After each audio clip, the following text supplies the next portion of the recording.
Meera was a fragile girl, forged by hardship. After losing both her parents, she endured the cruelty of a heartless aunt who tormented her without mercy. What the aunt never knew was that Meera's hair, caught in an act of wickedness, held the secret to the survival of the entire village. This is a story of pain, destiny, and a shocking truth that unfolds only at the very end. Long ago, in a forgotten village cradled by rolling hills and breathtaking natural beauty, there lived a young girl named Mera. The village was peaceful, known for its fertile land and quiet traditions. Mera grew up in a small mud brick house with her parents.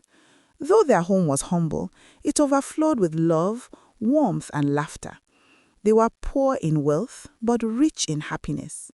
From a young age, Mera stood apart from everyone else. She was not like the other girls who wore their hair in tight, neat cornrows and simple styles. Mera was different, unnaturally so. It was as if the gods themselves had marked her at birth. Her beauty was striking, but it was her hair that truly captured the soul of anyone who saw her. Her hair was extraordinary. Long, thick, and flowing all the way to her waist, it was woven with strands of deep midnight black and radiant glowing white. This was not the dull white of aging hair, but a luminous white that sparkled softly, like moonlight dancing on water. When Mera walked, her hair moved behind her like a royal cloak. Even at night, the white strands shimmered faintly, casting an almost magical glow in the darkness, as though alive. The villagers could not help but stare. At first, there was admiration. People praised her beauty openly, marveling at her hair as if it were a blessing sent from the heavens. But admiration soon twisted into jealousy. Older women whispered bitterly as they sat grinding grain by their calabashes. Young girls watched her with clenched jaws, wishing, praying that they could possess even a fraction of what Mera had been given. Sensing the danger of such attention, Mera's mother grew fearful. Each evening, she would sit her daughter beside the fire, gently braiding that magnificent hair with careful, trembling hands. Looking deep into Mera's eyes, she would speak softly but firmly. "My child, listen to me. You must always remain humble and kind, no matter how people treat you. Never allow pride to grow in your heart because of your beauty or your hair. Beauty fades like the setting sun, but good character shines forever. It is character, not beauty, that truly wins in life." Mera carried those words with her always, wrapping herself in humility as naturally as she wore her skin. But fate is cruel, and one terrible afternoon, as dark clouds gathered over the village, Mera's life was about to change forever. Their joyful home was shattered without warning. One morning, Mera's father, once a pillar of strength, was struck by a fierce, burning fever. His body trembled as though fire lived beneath his skin. Mera did everything her young hands could manage. She soaked cloths in cool water and placed them on her forehead. She brewed bitter herbal remedies passed down by village elders and whispered prayers beside his mat. But nothing worked. The fever raged like a curse. By the time the sun dipped low and shadows stretched across the compound, the man who fed and protected the family took his final breath. The loss was unbearable. Mera's mother, whose life revolved around her husband, shattered completely. Grief hollowed her out. Before dawn broke the following day, she collapsed, clutching her chest as if her heart itself had given up the struggle. Within hours, she too was gone, following her husband into the realm of the ancestors. In just 2 days, Mera's world collapsed. She buried her parents side by side, her hands shaking as she covered them with earth. Her tears soaked the soil, each drop carrying the weight of love, fear, and disbelief. Where once there was laughter and warmth, there was now silence and emptiness. Mera stood alone in a world that suddenly felt cruel and cold. But the cruelty did not stop at loss. Whispers spread through the village like wildfire. People began pointing fingers, calling Mera cursed. Some claimed she carried evil. Others said she was the reason her parents died. The same villagers who once smiled at her now avoided her path, stepping aside as if misfortune followed her shadow. Then came her uncle, her father's younger brother, a man driven by greed rather than blood, saw opportunity in her suffering. Without shame, he stormed onto her father's farmland and declared it his. "This land belongs to men," he barked, throwing her small bundle of cloths into the red dust. "Leave and never return." People her parents had helped during seasons of hunger. But one by one, doors closed, eyes looked away. Fear of her uncle outweighed gratitude. That day, Meera learned a painful truth. Without parents or wealth, she meant nothing. With nowhere else to go, she gathered her few possessions and began a long, lonely journey to the next village. Her only hope was her last remaining family member, her aunt. The woman was known far and wide as Madame Despise. Her name alone sent shivers through the village. People feared her more than the spirits of the deep forest. She was infamous for her venomous words and a heart hardened beyond mercy. Cruelty came naturally to her. Madame Despise had one child, a daughter named Chioma. Chioma lived like a princess. Chioma was treated like something fragile and precious, like an egg that must never crack. She never swept the compound, never fetched water from the stream, and never felt the sting of hard work. Madame Despise boasted about her endlessly to the market women. "My daughter was not born for suffering," she would declare proudly. "She is meant for greatness, for silk and gold. One day she will live where servants bow. She is treasure among ordinary stones." So when Meera arrived, her clothes dusty, her eyes swollen from tears, Madame Despise curved her lips into a smile. But it was not a smile of kindness. It was the smile of a hunter who had just spotted easy prey. "Come inside, my niece," she said sweetly. "You can stay here." Yet deep within her heart, she had already decided Meera's fate. The girl would walk until her spirit bent. The villagers knew Madame Despise well. She was infamous for her cruelty, her sharp tongue, and her heart of stone. People crossed the road when they saw her coming, afraid of being dragged into her chaos. But Meera could not move unnoticed. Each time she walked to the river or passed through the market, people stopped to stare. Sunlight kissed her hair, making the white strands glow like living silver. Men paused mid-conversation just to greet her. Hunters, traders, palm wine tappers, even wealthy elders found excuses to speak to her. This attention ignited a fire inside Chioma. She stood before her mirror, gripping her own short, lifeless hair, her fingers trembling with rage. Her reflection mocked her. "That girl's hair is a curse to me," she hissed. "With it, she steals every gaze. Even the prince could notice her one day. And what will become of me? Nothing."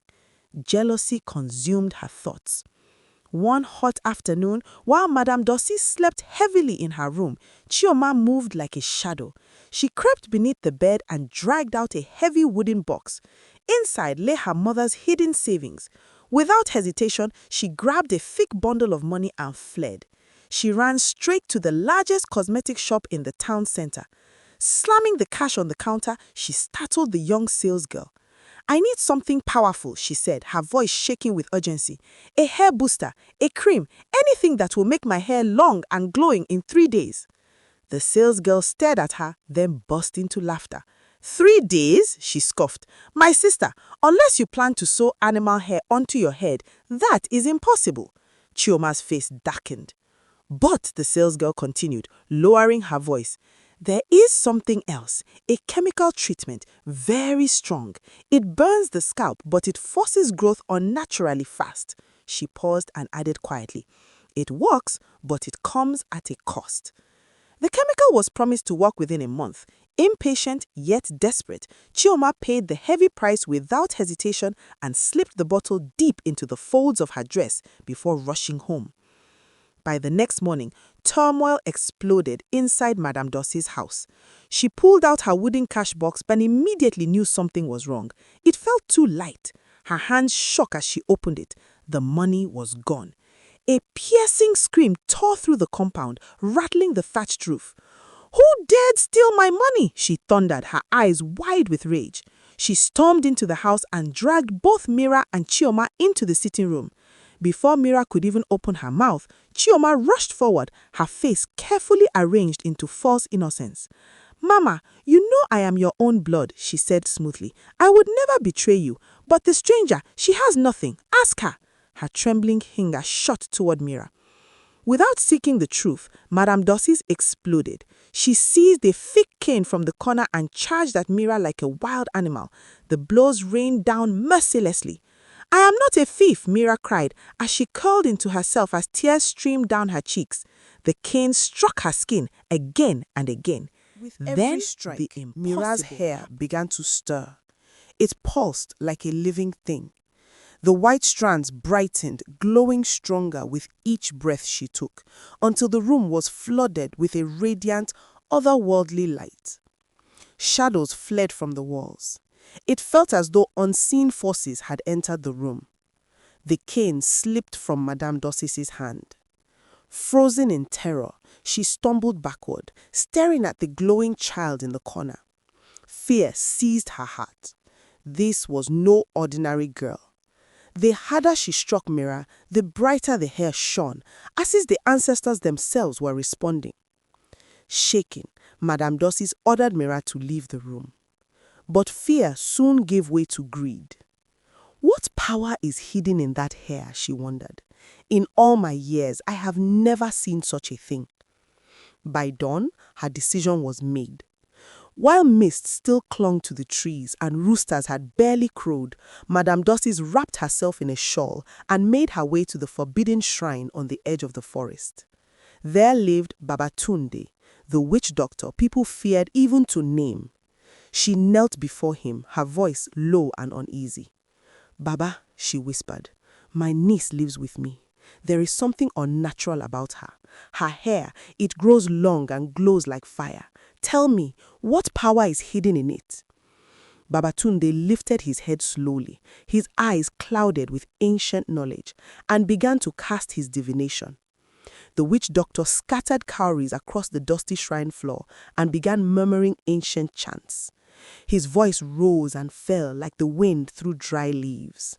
When the cowries settled, he leaned forward to study their pattern. Suddenly, his breath caught. His eyes widened in disbelief. "Madame Dossis," he said slowly, his voice rough with awe, "you stand in the presence of great fortune." She leaned closer, her heart pounding. "That child," he continued, "carries a glory that cannot be hidden. Her hair is not ordinary. It is a divine answer, one meant to bring solutions where there is suffering. She is destined for greatness. That gift was placed upon her by the gods themselves." Madame Dossis did not smile. She arose and left the shrine with fire burning in her chest. The prophecy did not fill her with joy. It poisoned her with envy. When she returned home, she found Mera seated quietly in the compound, gently combing her long hair. The white strands shimmered softly in the sunlight. Madame Dossis's hatred deepened. "So, this girl will rise higher than my daughter?" she muttered, her fists tightening. "I will not allow it. I will crush her spirit before it blooms." From that day onward, Mera's life became unbearable. Before dawn each morning, while darkness still wrapped the village, Madame Dossis would storm into Mera's room and wake her with a stinging slap. "Lazy girl," she would bark, "do you think food cooks itself here? Get up, go and fetch water." Barely awake, Mera would lift herself from her mat and walk to the river with a heavy clay pot balanced carefully on her head, resting against her glowing hair. Morning and evening she made the same journey. She washed endless piles of dishes, swept the wide compound until her arms ached, and cooked meals for the entire household. Meanwhile, Chioma did nothing. She spent her days seated comfortably, applying makeup and rubbing the harsh chemical treatments into her scalp, whispering desperate prayers that her hair would grow faster, longer, brighter than Mera's. Madame Dossis often handed Mera a heavy tray of fruits and sent her out under the burning sun to sell around the village. But even in suffering, Mera could not be ignored. People rushed to buy from her just to stand near her glowing presence. Coins filled her tray quickly. She always returned home and handed every single coin to Madame Dossis. Still, there was no kindness. Madame Dossis and Chioma ate the best portions of the meals Meera prepared, the meat, the thick soups, the soft yams, leaving her only the burnt remains scraped from the bottom of the pot. Yet, Meera never complained. Then one day, fate shifted. While hawking fruits along a dusty road, Meera noticed a man lying motionless by the roadside. His body was still, his eyes were closed. Fear gripped her heart, but compassion moved her feet. She dropped her tray and rushed to him. What happened to him? She whispered anxiously. Is he sick? Is he dead? Where is his family? Her mind raced as she looked around for help. But before she could act, something unexpected happened. A group of women who had long carried bitterness in their hearts saw their opportunity. They surrounded Meera like vultures. The girl with the cursed hair has killed a man, one of them screamed. Come and see the witch! Wherever she goes. Their voices drew a crowd within moments. No one asked questions. No one sought the truth. What they saw was a girl they had envied for years, and envy turned swiftly into cruelty. Hands flew at Meera from every direction. She was slapped, shoved, and kicked into the dust. Fingers tore at her clothes. Stones scraped her skin. Meera collapsed to the ground, curling into herself, crying for mercy that never came. The beating continued until her body was bruised and her spirit nearly broken. By the time she staggered back home, she was bleeding, filthy, and shaking. Madame Dossis stood waiting at the doorway. She knew deep down that Meera could not have committed such an evil act, but jealousy had already poisoned her heart. Reason had no place there. You shamed this household, she screamed. You and that cursed hair of yours. I will put an end to this today. Her voice echoed through the compound. Bring the scissors, she ordered. Chioma rushed forward with an old rusted pair of tailoring scissors, her lips curled in cruel delight. Together, they forced Meera to the ground. Auntie, please, Meera sobbed, clutching at the air. It's all I have. It's the only gift I was given. Please. But compassion had long abandoned that house. Snip, snip. The sound sliced through the air, sharp and final. Madame Dossis hacked wildly at the long black and white strands. Locks of glowing hair fell to the floor like falling stars. She cut without care or mercy, stripping Mera of every strand until her scalp lay bare and uneven. When it was over, Madame Dossis kicked the piles of shimmering hair aside. Look at you now. Nothing special. Nothing at all. Mera was destroyed. She cried through the night and into the next day, clutching her belled head in disbelief. Her pride, her identity, her mystery gone. But the hair did not grow back. The village turned completely against her. People spat curses as she passed. At the market, women shielded their goods and whispered, "Don't let the bald witch touch my food." At the river, people fled, claiming she would poison the water. Children chased her with stones, laughing as she ran. Mera became a living outcast. But unseen eyes were watching. Exactly 1 month after Mera's hair was cut, disaster fell upon the village. The rivers shrank, then vanished. Wells cracked and dried up. Crops withered in the fields, turning brittle and grey. The skies refused to open. No rain, not even morning dew. Hunger and thirst spread like fire. Panic seized the land. The elders gathered. Sacrifices were made. Prayers were shouted into empty skies. Still, nothing changed. Finally, the king of the village rose from his throne. This land is cursed, and we will not survive unless the truth is uncovered. He ordered a search for the cause of the calamity, and, unknowingly, his command would lead them straight back to the girl they had destroyed. The king made a final proclamation. Whoever finds a solution to this calamity, he announced, will receive half of my kingdom. Hope stirred briefly, and the entire village sprang into desperate action.